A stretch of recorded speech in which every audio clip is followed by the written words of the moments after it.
Au cas où vous l'auriez déjà oublié, 2004 était aussi l'année de la culture à Lille. 3 mois après le lancement de l'événement, l'Office du tourisme avait du mal à cacher sa joie.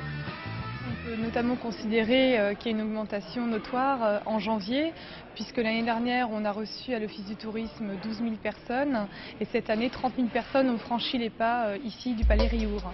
Et pourtant, ce n'était qu'un début. Les 2000 manifestations de l'année ont drainé 7,5 millions de personnes en tout. Sans vous gaver de chiffres, en vrac, 60 000 visiteurs ont traversé le tri postal, 40 000 ont apprécié les mondes parallèles, 8 000 artistes se sont produits avec quelques temps forts, Rubens au Palais des Beaux-Arts, Picasso à la piscine de Roubaix ou encore l'expo Mexique-Europe, record absolu en termes d'entrée.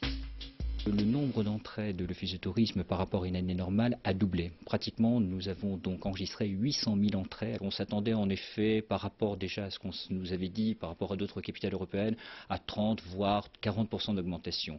Mais dans de telles proportions, avec un tel engouement et surtout un tel enthousiasme, puisque je crois que vraiment le public était tout à fait satisfait de leur visite à Lille, et sans aucun doute, je crois qu'on a permis en effet de conforter la ville comme une grande destination touristique.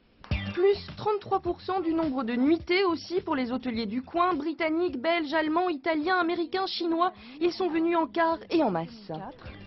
Donc c'est vrai qu'on a envie de venir, de connaître le Nord. Moi je ne connais pas et je suis très agréablement surprise. Autre point positif de Lille 2004, le mécénat. C'est la première fois qu'une opération, un événement culturel rassemblait autant d'entreprises et en nombre, mais aussi en montant financier rassemblé. C'était 15% du budget, plus de 12 millions d'euros rassemblés. Et je pense que ça aussi, ça va continuer. Budget total, 73 millions d'euros tout de même. Mais Lille est à présent connue du monde entier. Il paraît que ça n'a pas de prix.